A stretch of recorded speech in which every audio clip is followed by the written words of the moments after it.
Hello friends, எல்லாருக்கும் வணக்கம்.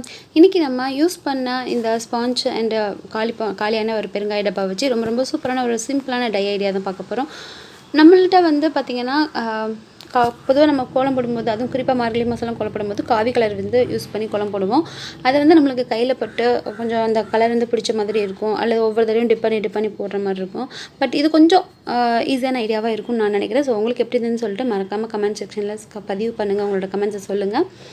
And இப்போ பார்த்திங்கன்னா நம்ம காலி பெருங்காய டப்பாவில் வேணுன்ற அளவுக்கு காவி பொடி எடுத்துகிட்டு அதை தண்ணி விட்டு மிக்ஸ் பண்ணிக்கலாம். நல்லா கெட்டியாக கரைச்சிக்கோங்க. தண்ணியாக கரைச்சிங்க அப்படின்னா நம்ம மேபி டப்பாவை சாய்க்கும் பொழுது நம்மளுக்கு அந்த லிக்விடானது வெளியே வர சான்சஸ் இருக்குது, அதாவது கீழே கொட்ட சான்சஸ் இருக்குது. ஸோ அதனால் கொஞ்சம் திக்காகவே கரைச்சிக்கோங்க. இப்போ என்ன பண்ண போகிறோம் அப்படின்னா, நம்மளோட இந்த யூஸ் பண்ண ஸ்பாஞ்ச் அல்லது ஃப்ரெஷ்ஷான அந்த ஸ்பாஞ்ச் கூட நீங்கள் எடுத்துக்கோங்க. இது நம்ம பாத்திரம் விளக்குற ஸ்பாஞ்சு. அந்த ப்ரெஷ்ஷில் என்ன பண்ணுறோன்னா, ஒரு சைடு நல்லா டிப் பண்ணிக்கலாம். இது நம்ம ஒரு தடவை செய்யும் பொழுது நம்மளுக்கு கையில் ஆகும், பட் அதுக்கப்புறம் இது ஆகாது. ஸோ நானும் ஃபஸ்ட் டைம் தான் இதை ட்ரை பண்ணுறேன், உங்கள் கூட ஷேர் பண்ண போகிறேன். ஸோ கண்டிப்பாக நீங்கள் எப்படி இருந்ததுன்னு கமெண்ட் சொல்லுங்கள், இது யூஸ்ஃபுல்லாக இருந்ததான்னு சொல்லுங்கள்.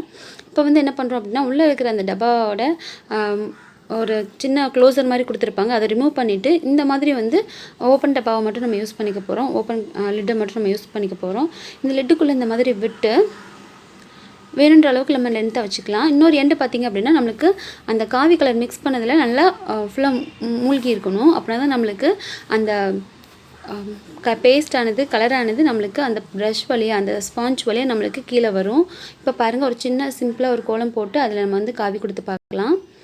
இது ரொம்ப சிம்பிளாக தானே கோலம் தான் நான் போடுறேன். ஸோ இது எங்களுக்கு தெரியும் நீங்கள் நினைக்கலாம், பட் இருந்தாலும் குயிக்காக நம்ம ட்ரை பண்ண போகிறோம் அப்படின்றதுனால இந்த கோலம் போடுறேன்.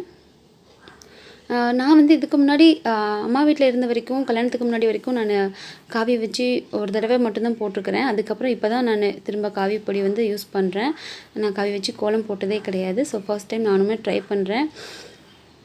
கண்டினியூஸாக கண்டிப்பாக மார்கழி மாதத்துக்கு நம்மளுக்கு இது ரொம்ப ஹெல்ப்ஃபுல்லாக இருக்கும். பாருங்கள், நீங்கள் இதில் எந்த அளவுக்கு திக்னஸ் வேணுமோ அதை நீங்களாகவே கண்ட்ரோல் பண்ணிக்கலாம். திக்காக வேணுமா தின்னா வேணுமான்றதை நீங்களே டிசைட் பண்ணி போட்டுக்க முடியும். பாருங்கள், இப்போ இந்த குளத்துக்கு அழகாக நம்ம கொடுத்துக்கலாம். நீங்கள் டாட் வைக்கிறது கூட அழகாக யூஸ் பண்ணிக்கலாம். இது ரொம்ப சிம்பிளான மெத்தடாக இருக்கும்னு நான் நினைக்கிறேன். கண்டிப்பாக இந்த வீடியோ உங்களுக்கு பிடிச்சிருக்குன்னு நினைக்கிறேன். பிடிச்சி மறக்காமல் லைக் பண்ணுங்கள், ஷேர் பண்ணுங்கள். எப்படி இருந்ததுன்னு மறக்காமல் உங்களோட கமெண்ட்டை பதிவு பண்ணுங்கள். இன்னும் நிறைய இந்த மாதிரி டை ஐடியாஸ் அண்ட் சமையல் ஐட்டம்ஸ், ஹோட்டல் ஸ்டைல் ரெசிபீஸ் எல்லாமே உங்களுக்காக வெயிட் பண்ணிகிட்ருக்கு. மறக்காமல் நம்ம சேனலை சப்ஸ்கிரைப் பண்ணிடுங்க. தேங்க்யூ ஃபார் வாட்சிங்.